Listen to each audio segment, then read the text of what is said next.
మాజీ మంత్రి రఘువీరారెడ్డి గారు ప్రస్తుతం మనకు అందుబాటులో ఉన్నారు. ఒక విధంగా చెప్పాలంటే చాలా కాలం తర్వాత మాకు దొరికారు మీడియాకి.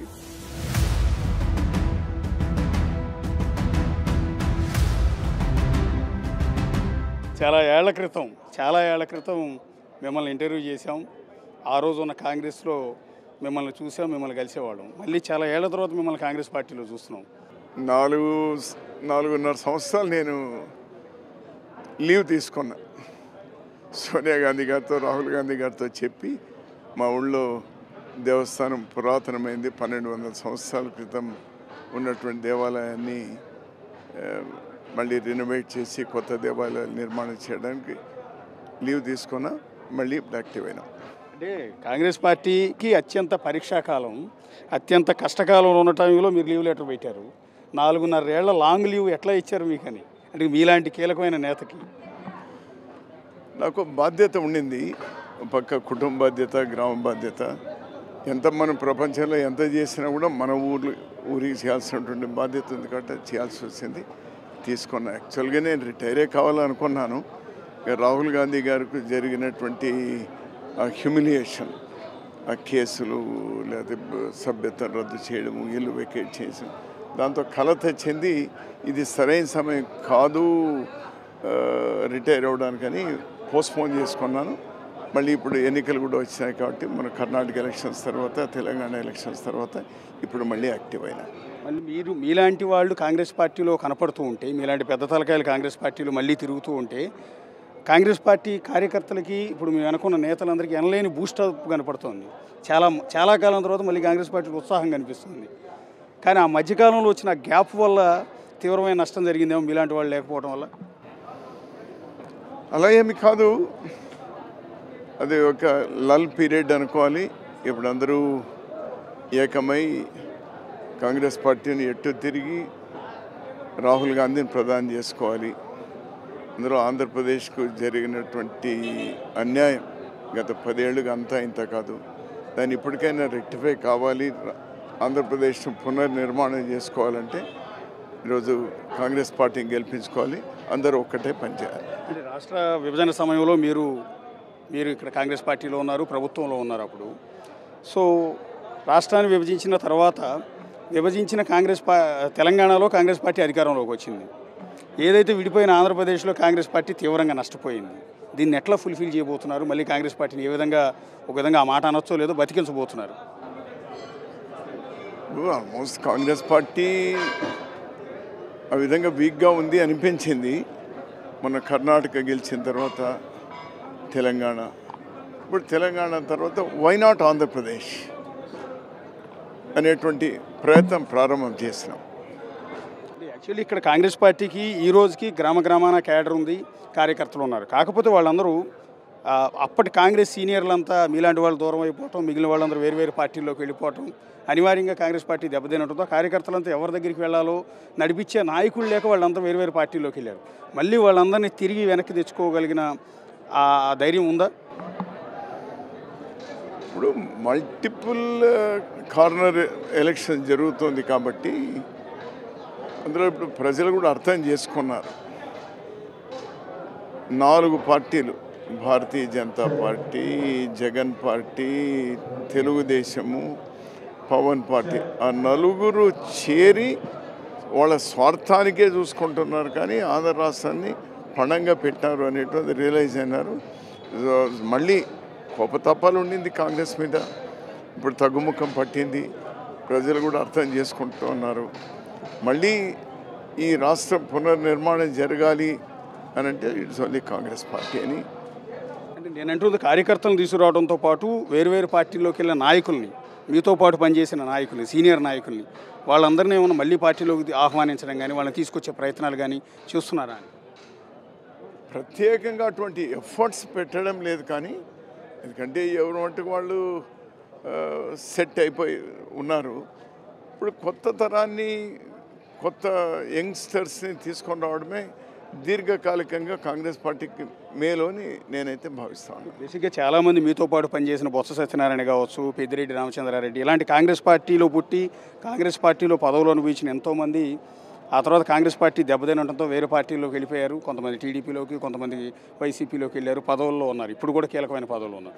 మీరు మాత్రం ఎందుకు త్యాగం చేశారు అని. మీరు ఆ రోజు కావాలనుకుంటే కాంగ్రెస్ పార్టీ దెబ్బతిన్నప్పుడు రఘువీరారెడ్డి ఏదో ఒక పార్టీలోకి వెళ్తే ఈరోజు చాలా మంచి పొజిషన్లో ఉండేవారు కదా. అంటే ఆ కమిట్మెంట్తో ఎందుకు, ఆ డెడికేషన్తో ఈ పార్టీలోనే ఉండిపోయారు అని. కాంగ్రెస్ పార్టీ చాలా ఇచ్చింది. ఈరోజు ఏదైనా 10 మందికి నా పేరు తెలుసు అని అంటే it's all because of Congress party. 7 సార్లు కాంగ్రెస్ పార్టీ ఎమ్మెల్యేగా టికెట్ ఇచ్చింది, డిస్ట్రిక్ట్ కాంగ్రెస్ ప్రెసిడెంట్ చేసింది, పీసీ ప్రెసిడెంట్ చేసింది, 12 సంవత్సరాలు మంత్రిగా చేసింది, ముఖ్యమైనటువంటి పోర్ట్ఫోలియోలు ఇచ్చింది. ఈరోజు ఏఐసిసిలో సిడబ్ల్యూసి ఇంకెంత ఇస్తుంది ఒక పార్టీ, ఒక మనిషికి. పార్టీకి ఏదైనా మేము తిరిగి ఇవ్వడమే తప్పనిస్తే పార్టీ నుంచి ఆశించడం లేదు. అందుకోసం నేను ఎలక్షన్లో పోటీ కూడా చేయడం లేదు. What we can give back, మాకున్నటువంటి శక్తితో ఏమి ఇవ్వగలుగుతామని తప్పనిస్తే ఇంకోరి గురించి చెడ్డగా మాట్లాడడం కంటే మనకు చేతనైనంత కాంగ్రెస్ పార్టీకు కాంట్రిబ్యూట్ చేయడమే మంచిదని భావించి ఇట్స్ ఓన్లీ కాంగ్రెస్ పార్టీ ఈ దేశానికి కానీ రాష్ట్రానికి కానీ మేలు చేయాలంటే కాంగ్రెస్ పార్టీని. మరోసారి మోడీ గారు వచ్చినారంటే ఇప్పటికే పూర్తి విచ్ఛిన్నం చేశారు, అన్ని వ్యవస్థలను విచ్ఛిన్నం చేసినారు. ఇక మళ్ళీ ఈ దేశానికి మళ్ళీ బ్రిటిష్ కంటే ఇప్పుడు ఎట్లా తయారైపోయిందంటే ఇది బీజేపీ అంటే భారతీయ జనతా పార్టీగా కనబడడం లేదు, ఇది బ్రిటిష్ జనతా పార్టీగా కనిపిస్తూ ఉంది. దీన్ని చూస్తూ ఉంటే వాళ్ళ పోకట్లన్నీ అదే విధంగా ఉన్నాయి. ఆ రోజు బ్రిటిష్ వాళ్ళు ఉన్నప్పుడు మొత్తం తన గుప్పెట్లో పెట్టుకొని ఎట్లా నడిపినారో ఇప్పుడు అదే నడుపుతూ ఉంది. ఓన్లీ ఇద్దరు గుప్పెట్లో మొత్తం దేశం అంతా ఉంది. అది మంచిదా? Definitely not. ఈ దేశానికి స్వాతంత్రం ఆ రోజు ప్రాణత్యాగాలు చేసి, ఆస్తుల త్యాగాలు చేసి కాంగ్రెస్ పార్టీ ఆ రోజు తెచ్చింది అంటే అందరూ స్వేచ్ఛగా ఉండాలని. ఆ స్వేచ్ఛనే హరిస్తున్నటువంటి భారతీయ జనతా పార్టీ ఇంకోసారి రావడం మంచిది కాదు. అందరూ కలవాలి. నాకైతే ఒక అది 6th సెన్స్ అంటారా లేకపోతే మరో విధంగా అంటారా, ఆ రోజు 2003లో ఏ విధంగా అయితే ఇండియా ఈ షైనింగ్ అని ఏ విధంగా పోయినారో ఇప్పుడు 370 వస్తాయి, 400 వస్తాయి, ఇవన్నీ కూడా ఏముండవు. వాళ్ళకు 200 సీట్లకు మించి బీజేపీకి రాదు అని నేనైతే అనుకుంటున్నాను. దీనికి భారత్ జోడో యాత్ర కలిసి వచ్చిందా? అంటే రాహుల్ గాంధీ గారు దేశవ్యాప్తంగా చేస్తున్న భారత్ జోడో యాత్ర బీజేపీని దెబ్బకొట్టడానికి, కాంగ్రెస్ పార్టీని రన్నింగ్లో పెట్టడానికి ఉపయోగపడింది అనుకుంటున్నారా? ఒకటి ఆ ఫ్యామిలీ, గాంధీ కుటుంబం ఏదైతే ఉందో ఆ రక్తంలోనే, ఆ జీన్స్లోనే, ఆ డిఎన్ఏలో అది ఉంది వాళ్ళకు. ఏ త్యాగాలకైనా ప్రాణత్యాగాలు చేసినటువంటి ఇందిరాగాంధీ, రాజీవ్ గాంధీ, 14 సంవత్సరాలు జైల్లో మగ్గినటువంటి జవహర్లాల్ నెహ్రూ, సోనియా గాంధీ గారికి ప్రధాని ఇస్తామని 2 సందర్భాల్లో అవకాశం వస్తే వద్దనడం, 2012లో రాహుల్ గాంధీ గారు ప్రధానమంత్రి తీసుకోండి అని స్వయాన ఆ రోజు మన్మోహన్ సింగ్ గారు చెప్తే వద్దనడం. అంతకంటే త్యాగాలకు నిదర్శనం ఏమేంటాను. ఈరోజు కూడా ఏదో ప్రధానులు కావాలి, ఇంకోటి కావాలి అని కాదు. ఈరోజు మల్లికార్జున ఖర్గే గారిని ఏఐసిసి అధ్యక్షులుగా పెట్టి ఈరోజు అతని గైడెన్స్తో ఈరోజు నడుపుతా ఉన్నారంటే దేశం బాగుండాలి. ఆ దేశం బాగుండాలంటే ఒక్క కాంగ్రెస్ పార్టీతోనే ఈరోజు సాధ్యం కాదు అని కూడా ఇచ్చేసుకోం. మాకు ఏం విషయాలు లేవు. ఒక్క కాంగ్రెస్ పార్టీని ఈరోజు అంతా ఏదో బీజేపీని ఓడిస్తాము అనేటువంటిది కూడా కాదు. అందుకోసం అందరినీ కలుపుకొని ఇండియా కూటమిలో కలుపుకొని, ఒకవేళ ఇండియా కూటమిలో ఇప్పుడు రోజు కొన్ని పార్టీలు రావచ్చు, ఎలక్షన్ల తర్వాత కొన్ని రావచ్చు. ఏదేమైనా కూడా అన్ని త్యాగాలకు తయారై కాంగ్రెస్ పార్టీ ఈరోజు మళ్ళీ బీజేపీను తరిమి కొట్టాలి, కాంగ్రెస్ పార్టీ రావాలి. కాంగ్రెస్ పార్టీ భావస్వరూపం ఉన్నటువంటి పార్టీలన్నీ కూడా ఏకం కావాలి అనుకోవడం. పర్టికులర్గా ఆంధ్రప్రదేశ్లో ఎన్ని స్థానాల్లో ఎన్నికల్లో పోటీ చేయబోతున్నారు? ఈ ఊపు చూస్తుంటే చాలా కనపడుతుంది. చాలామంది నాయకులు కూడా ఈసారి పోటీ చేయడానికి సిద్ధంగా ఉన్నారు. ఇక నరహరి సిటీ గారు లాంటి వారు ఇప్పటివరకు అసెంబ్లీ గడప దొక్కలేకపోయారు. సో వాళ్ళందరూ కనీసం ఇప్పుడైనా సరే వాళ్ళు పార్టీని అంటిపెట్టుకుని అలాగే ఉండిపోయారు కమిట్మెంట్తో. పదవులు ఏమీ లేవు, ఏమీ లేకపోయినా కాంగ్రెస్ పార్టీ అంటే ఉన్న ప్రేమతో అలా అంటిపెట్టుకుని ఉన్నారు. సో వీళ్ళందరూ ఎంతమందికి అవకాశం ఇవ్వబోతున్నారు? అంటే ఎన్ని స్థానాల్లో పోటీ చేయబోతున్నారు? ఇప్పటికే 1100 అప్లికేషన్లు వచ్చినాయి. 175 అసెంబ్లీలకు, 25 పార్లమెంటుకు 1100 అప్లికేషన్లు వచ్చినాయి. మేమైతే అన్నీ పోటీ చేయాలని అనుకుంటా ఉన్నాము. మా వాళ్ళని ఎక్కడ నిరుత్సాహపరచకూడదు అనుకుంటున్నాం. మీరు చెప్పినట్టు పాపం చాలా కష్టకాలాల్లో నిలబడ్డారు, వాళ్ళకే ప్రాధాన్యత ఇవ్వాలనుకుంటున్నాము. ఈ మధ్యనే కమ్యూనిస్టులు కూడా కలిసి పోటీ చేద్దామంటున్నారు. కమ్యూనిస్టే కాకుండా ఇంకా కొంతమంది కలిసి పోటీ చేద్దామంటున్నారు. ఇప్పటికే సిడబ్ల్యూసీలో ఒక తీర్మానం తీసుకున్నాం. భారతీయ జనతా పార్టీకు వ్యతిరేకంగా ఉన్నటువంటి పార్టీలన్నీ కలిపి తీసుకెళ్లాలని. సో ఈరోజు సిపిఐ కానీ సిపిఎం కానీ మిగిలినటువంటి వాళ్ళతో కూడా కలిపి వెళ్ళాలనుకుంటున్నాం. అక్కడ ఉన్నటువంటి బలాబలాలను బట్టి వాళ్ళని కూడా కలిపి తీసుకెళ్లాల్సినటువంటి అవసరం ఉంది. అక్కడ ఏదైనా ఆ నియోజకవర్గాల్లో మా వాళ్ళు ఉంటే వచ్చి మేము చెప్పుకోవాల్సినటువంటి. షర్మిల గారు వచ్చిన తర్వాత పార్టీకి ఊపు వచ్చింది అనుకుంటున్నాం. బయట అయితే ప్రచారం అట్లా ఉంది. కట్ చేస్తే మీ అభిమాన నాయకుడు, మీ సహచరుడు, మీ మిత్రుడు రాజశేఖర రెడ్డి గారు అమ్మాయి బాధ్యతలు చెప్పట్టుగానే మీరు ఆమెకి సపోర్ట్గా రాష్ట్రమంతా తిరుగుతూ ఉన్నారు. అంటే దానికి దీనికి ఏమైనా కనెక్షన్ ఉందా? అలా అని కాదు, కాంగ్రెస్లోనే కొనసాగుతూ ఉన్నాం. రాజశేఖర రెడ్డి గారు అతను చనిపోక ఒక వారం ముందు సెప్టెంబర్ 2వ తేదీన వారు మరణిస్తే ఆగస్టు చివరి వారంలో మా అందరితో వాళ్ళు ప్రమాణం చేయించినారు. కాంగ్రెస్ ఆఫీస్లోనే హైదరాబాద్లో చేయించింది ఏమంటే, రాహుల్ గాంధీ గారిని ప్రధాని చేసేంత వరకు మేము నిరంతరంగా ప్రయత్నం చేస్తామని ఆ బాటలోనే కొనసాగుతా ఉన్నాము. కొద్దిగా ఆలస్యమైన రాజశేఖర రెడ్డి గారి బిడ్డ ఈరోజు మాతో చేరడం అనేటువంటి అత్యంత ఆనందదాయకమైనటువంటి. అది డెఫినెట్గా కాంగ్రెస్ పార్టీకే కాదు, ప్రజల్లో కూడా ఒక నమ్మకాన్ని, విశ్వాసాన్ని పెంచుతుంది. మాకు బాధ్యత ఉంది. ఆ రోజు రాజశేఖర రెడ్డి గారు మేము కలిసి పనిచేస్తాం. వాళ్ళ అమ్మాయి వచ్చింది. సో ఆమెతో కలిసి రాష్ట్రంలో అందరినీ పరిచయం చేయడము, విషయాలు చెప్పడం అనేటువంటి కూడా ఒక బాధ్యత. ఒక 30-40 సంవత్సరాలు కాంగ్రెస్ పార్టీలో పనిచేస్తున్నటువంటి వాళ్ళకి మా బాధ్యతగా చేస్తున్నాం. బేసిక్గా అదే రాజశేఖర రెడ్డి గారి అబ్బాయి ఇప్పుడు రాష్ట్రానికి సీఎంగా ఉన్నారు. అంటే చాలామందికి ఉన్న డౌట్, ఈవెన్ కాంగ్రెస్ పార్టీ వాళ్ళు, మిగిలిన పార్టీ వాళ్ళు, రఘువీరారెడ్డి లాంటి గొప్ప నేత, ఒక సీనియర్ నాయకుడిని ఆ పార్టీలోకి ఎందుకు తీసుకోలేదు, ఆహ్వానించలేదా, లేదా ఆహ్వానిస్తే మీరు తిరస్కరించారా? ఈ రాష్ట్రంలో ఉన్న పార్టీలే కాదు, రాష్ట్రంలో లేని పార్టీలు కూడా పాపం ప్రయత్నం చేసుకున్నారు. దాని గురించి అంటే వాళ్ళ గురించి తక్కువగా మాట్లాడడం మంచిది కాదు. కానీ థ్యాంక్స్ టు దెమ్, వాళ్ళకి నా మీద ఉన్నటువంటి దీంతో థ్యాంక్స్ టు దెమ్. బట్ నా స్థానం ఇదే. మా ఊరు ఎట్లా నీలకంఠాపురమో నా పార్టీ కాంగ్రెసే అందులో ఉంటుంది. ఇంకో మనకు పక్క దృష్టి లేదు. కనిపించేటువంటి ఆ పక్షి కన్ను మాత్రమే కనిపిస్తుంది, కాంగ్రెసే కనిపిస్తుంది. కాంగ్రెస్ ద్వారా ప్రజలకు మేలు జరుగుతుంది అని విశ్వసించేటువంటి వాళ్ళు. ఇప్పుడు ఎప్పుడైతే మీరు మళ్ళీ రియాక్టివ్ అయ్యారో, యాక్చువల్లీ మీరు కాంగ్రెస్కి దూరంగా, అంటే మీరు నీలకంఠాపురానికి పరిమితం అయ్యి టెంపుల్ కట్టి అక్కడ ఉన్నప్పుడు మిమ్మల్ని ఎవరు పట్టించుకోలేదు, మీ పైన విమర్శలు చేయలేదు. ఎప్పుడైతే మీరు షర్మిల గారితో కలిసి పార్టీని యాక్టివేట్ చేసే క్రమంలో తిరుగుతూ ఉంటే, మీతో పాటు కలిసి పనిచేసిన పాత సన్నిహితులు పెద్దిరెడ్డి, రామచంద్రారెడ్డి లాంటి వాళ్ళు విమర్శలు చేస్తున్నారు. చాలా ఘాటైన విమర్శలు. ఎంతంటే మీ మనసును వచ్చుకోవచ్చు, కానీ పుట్టపర్తి సత్యసాయిబాబా చనిపోతే ఆయన డబ్బులన్నీ లారీల్లో మీరు తరలించారు అన్న ఆరోపణ కూడా మీ మీద చేస్తున్నారు. ఇవన్నీ విన్నప్పుడు బాధ అనిపించట్లా? సహజం, బాధ ఏం లేదు. ఎందుకంటే నేను 9 సంవత్సరాల వయసు నుంచి నేను రాజకీయాల్లో ఉన్నటువంటి వాడిని. ఇది బాధపడాల్సినటువంటి అవసరం లేదు, ఇంకోటి అవసరం లేదు. వాళ్ళ విఘ్నతకే వదిలేయాలి. ఒక్కటి సింపుల్, నేను 4.5 సంవత్సరాలు మా ఊళ్ళోనే రాజకీయాలకు దూరంగా ఉన్నాను. ఏమని మాట్లాడతారు? మాట్లాడరు. నా తోటలో ఒక మామిడి చెట్టు ఉంది, దానికి వచ్చి ఒకటి రాయి వేయడు కదా. అదే మెయిన్ రోడ్లో ఒక మామిడి చెట్టు ఉంది, ఎవడైనా రాయేస్తాడు. సో నేను ఇప్పుడు రోడ్లో ఉన్నటువంటి నిన్న మొన్నటి దాకా నేను నా పొలంలో ఉన్నటువంటి మామిడి చెట్టుని ఇప్పుడు రోడ్లోకి వచ్చినా కాబట్టి తప్పకుండా రాళ్ళు వేస్తారు, వేసుకొని. ఆ చెట్టుకు పళ్ళు కూడా కనపడుతున్నాయి ఇప్పుడు. రాళ్ళు తాగి దాన్నే తింటారు. దాని ద్వారా వాళ్ళకి ఏమైనా లబ్ధి కలిగితే కరగని. సర్వే జన సుఖినో భవంతు. పక్క రాష్ట్రంలో మీ పార్టీ, కాంగ్రెస్ పార్టీ అధికారంలోకి వచ్చింది. సో బీఆర్ఎస్ని ఓడించి మరీ, బీజేపీని ఎదుర్కొని మరీ అక్కడ కాంగ్రెస్ పార్టీ అధికారంలోకి వచ్చింది. మీ దృష్టితో మీరు అక్కడ అదే రాష్ట్రానికి, మీరు గతంలో ఉమ్మడిగా ఉన్నప్పుడు అదే తెలంగాణకు మీరు కూడా మంత్రిగా పనిచేస్తున్నారు. ఇప్పుడు రేవంత్ రెడ్డి పరిపాలన చూస్తుంటే ఏమనిపిస్తుంది మీకు? చాలా బాగుంది. నా స్నేహితుడు చాలా మంచి పరిపాలన, అందరినీ కలుపుకొని, ఇంకా చిన్న వయసు అయినా కూడా బాగా మెచ్యూర్డ్గా వెళ్తున్నాడు. పార్లమెంట్ ఎలక్షన్స్లో రిఫ్లెక్షన్ కనిపిస్తుంది కూడా. 10-12 సీట్లు గ్యారంటీ అక్కడ పార్లమెంట్ సీట్లు కూడా గెలుస్తారు. ఇప్పుడు సొంత అన్నా చెల్లెల మధ్య ఒక యుద్ధం జరుగుతుందండి.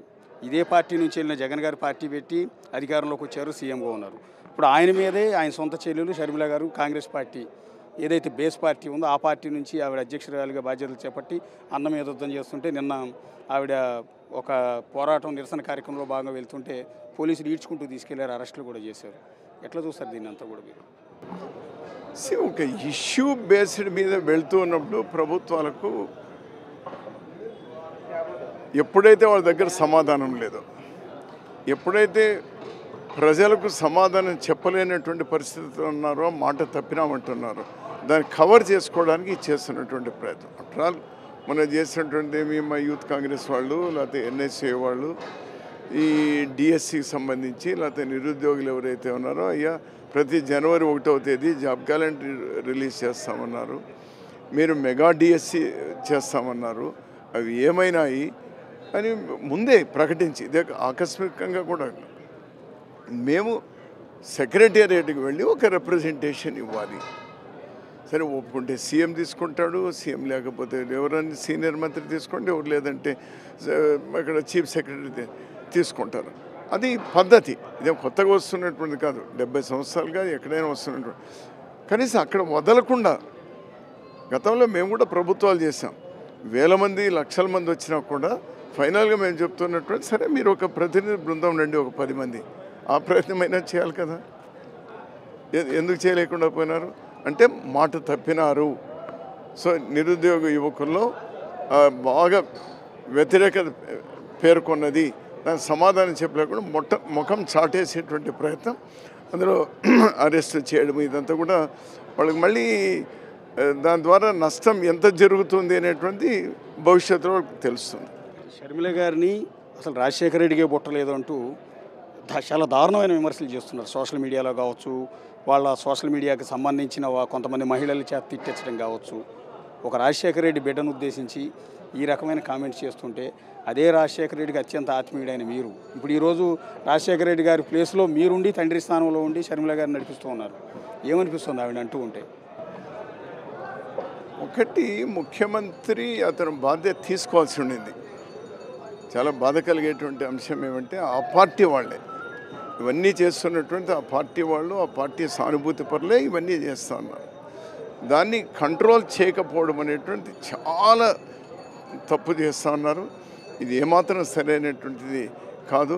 కేవలం నా ఎస్సీలు, నా ఎస్టీలు, నా బీసీలు, నా మైనారిటీలు, నా ప్రజలు, నా చెల్లెలు అనేది ఒక్క క్షణం కూడా గుర్తుకు రాకపోవడం అనేటువంటి ఇది. నేను ఆమె జత 2 రౌండ్లు ఇప్పటికే స్టేట్ అంతా తిరిగినా, ఎక్కడ కూడా పర్సనల్గా ముఖ్యమంత్రి గారి మీద మాట్లాడలేదు. ముఖ్యమంత్రి హోదాలో కూర్చున్నారు కాబట్టి డెఫినెట్గా ప్రశ్నిస్తుంది. ఎందుకు డిఎస్సి చేయలేదు, ఎందుకు హంద్రీనివా పూర్తి చేయలేదు, ఎందుకు ప్రత్యేక హోదా తీసుకొని రాలేదు, ఎందుకు పోలవరం నిర్మాణం చేయలేదు, ఎందుకు ప్రైవేటైజ్ అయిపోతూ ఉంటే స్టీల్ ఫ్యాక్టరీ ప్రైవేటైజ్ అయిపోతూ నియంత్రించలేకుండా పోతున్నారు అని అడగకూడదా? తప్ప అదేం బూతుల మాదిరి కనిపిస్తుందా మీకు? కాదే.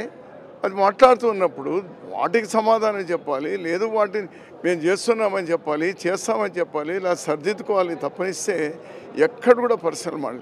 ఇంకొకటి ఏమంటే నా అబ్జర్వేషను, మేమందరం కూడా ఈరోజు ఉన్నటువంటి షర్మిలారెడ్డి గారితో పాటు అందరూ కూడా, ఆమె ఇన్ పర్టికులర్, రాష్ట్రానికి జరుగుతున్నటువంటి అన్యాయంలో జగన్ పార్టీ ఎంత అన్యాయం చేస్తూ ఉందో తెలుగుదేశం కూడా అంతే అన్యాయం చేసింది అనేటువంటి మాట్లాడుతున్నాం. అన్ఫార్చునేట్లీ తెలుగుదేశానికి మద్దతుగా ఉన్నటువంటి పేపర్లు, టీవీలన్నీ కూడా కేవలం జగన్ పార్టీకో లేకపోతే ఆ ప్రభుత్వానికి వ్యతిరేకంగా ఉన్నది మాత్రమే వాళ్ళు చూపిస్తున్నారు, రాస్తున్నారు. జగన్ పార్టీకు అనుకూలంగా ఉన్నటువంటి టీవీలు, పేపర్లు ఏవైతే ఉన్నాయో అవి చంద్రబాబుకు వ్యతిరేకంగా లేకపోతే టీడీపీకి వ్యతిరేకంగా, టీడీపీ ప్రభుత్వానికి వ్యతిరేకంగా మాట్లాడాను వాళ్ళు రాయడం లేదు. అందుకోసం ఏమైతే కనిపిస్తుందో ఇదే నిజమని చాలామంది అనుకుంటా ఉన్నారు. అక్కడ ఒక థిన్ లేయర్ ఏదైతే ఉందో అది. సో వీళ్ళు 2 రాసింటే ఎవరు టీడీపీకి అనుకూలంగా ఉన్నటువంటి పత్రికలు, టీవీలు ఈమె మాట్లాడుతున్నటువంటి, మేము మాట్లాడుతున్నటువంటి అన్నీ రాసి చూపించినా ఇబ్బంది లేదు. లేదు అవతల జగన్ పార్టీకి సంబంధించినటువంటి పేపర్లు, టీవీలు చంద్రబాబు మీద మాట్లాడుతున్నటువంటి చూపించినా ఇబ్బంది లేదు. అన్ఫార్చునేట్లీ మాకు ఏవీ లేవు, మాకు అనుకూలము లేదు, వ్యతిరేకం లేదు, అట్లా అయిపోయినాయి. It's all right. సో అది ఆమె ఎక్కడ కూడా పర్సనల్గా ఇంతవరకు మాట్లాడలేదు. ముఖ్యమంత్రి గారు, నేనైతే ఎప్పుడో ఫస్ట్ డేనే చెప్పినాను, అయ్యా ఒకే కుటుంబంలో 2-3 పార్టీలో ఉన్నటువంటి వాళ్ళు కోకొల్లలు ఉన్నారు, దాన్ని అంత పర్సనల్గా తీసుకోవాల్సినటువంటి అవసరం లేదు. ఆమె నమ్మింది. ఆమె ఏమి ఈరోజు చెప్పొచ్చింది, మా నాన్నగారు చివరి కోరిక రాహుల్ గాంధీ గారిని ప్రధాని చేయాలి. మీరు కూడా, జగన్మోహన్ రెడ్డి గారు కూడా అదే మాట అన్నారు కదా. జగన్మోహన్ రెడ్డి గారు కూడా కాంగ్రెస్ పార్టీకు రాజీనామా చేసే కంటే ముందు మా నాన్న చివరి కోరిక రాహుల్ గాంధీ గారిని ప్రధాని చేయాలి అనేది అన్నారు కదా. మరి ఏం తప్పు ఉంది అని అంటాను. ఏమంటుంది, నేను కాంగ్రెస్ పార్టీ ఒక్కటే ప్రత్యేక హోదా ఇస్తుంది, లేదా ఈ రాష్ట్రానికి మేలు జరుగుతుంది అని నమ్ముతా ఉన్నాను. తప్పేముంది? బీజేపీకు మీరు అడిగేది కూడా మానేస్తున్నారు కదా ఇప్పుడు. So she's on right path. Sharmila Reddy గారు షీఈ్ ఆన్ రైట్ పాత్. ఆమె కాంగ్రెస్ పార్టీ రక్తం, రాజశేఖర రెడ్డి గారి రక్తం. ఆమె కాంగ్రెస్ పార్టీ డిఎన్ఏ, రాజశేఖర రెడ్డి గారి డిఎన్ఏ. సో రాజశేఖర రెడ్డి గారిని, కాంగ్రెస్ పార్టీని ఏ విధంగా విడదీయలేరో అదేవిధంగా ఈమె కూడా దో లిటిల్ లేట్ ఇప్పటికైనా వచ్చింది. We are very happy about that. చివరిగా ఒక ప్రశ్న అండి, చాలామంది ఎక్స్పెక్ట్ చేసేది మీరు ఎక్కడి నుంచి పోటీ చేస్తారు అని. అసలు చేస్తారా లేదా? లేదు, నేను పోటీ చేయను. ఎవరైనా పోటీ చేసేటువంటి వాళ్ళు నా చేత నేంతవరకు పోయి ఒక మంచి మాట చెప్పి ఏదైనా 4 ఓట్లు వాళ్ళు చేకూర్చేటువంటి ప్రయత్నం చేస్తాను. పార్టీకి సేవలు అందించడం అంతే. పార్టీ ఆ రోజు పార్టీ మీకు గుర్తింపు ఇచ్చింది, అదే పార్టీ కోసం ఈరోజు మీరు సర్వీస్ చేయడం అంతే. డెఫినెట్గా ఎంత చేసినా పార్టీకి నేను తక్కువే, ఎంత చేసినా తక్కువ. ఎందుకంటే పార్టీ అంత గుర్తింపు ఇచ్చింది, గౌరవం ఇచ్చింది. ఇంతవరకు ఐఎమ్ గోయింగ్ ఆన్ రికార్డ్. నేను ఎప్పుడు కూడా ఏ పదవి కూడా, పార్టీ పదవి కానీ, లేకపోతే టికెట్ల విషయంలో కానీ, లేకపోతే మంత్రి పదవులు కానీ, లేదా పోర్ట్ఫోలియోలు కానీ, ఇంకోటి కానీ, ఇంతవరకు ఎప్పుడు నేను పార్టీని ఎప్పుడు అడగలేదు. వాళ్ళు ఈ పని చెయ్యంటే చేస్తున్నాం. ఇప్పుడు కూడా అదే చెప్పినా చేస్తున్నాం. Thank you sir. అది రఘువీర్ రెడ్డి గారితో స్పెషల్ ఇంటర్వ్యూ. ప్రస్తుతం ఆయన అయితే ఈసారి ఎన్నికల్లో ఎక్కడ కూడా పోటీ చేయటం లేదు, కేవలం పార్టీకి సేవలు చేయడానికి మాత్రమే వచ్చానని చాలా స్పష్టంగా చెప్తూ ఉన్నారు. కెమెరా పర్సన్ వేణుతో కలిసి అశోక్, బిగ్ టీవీ, అనంతపురం నుంచి.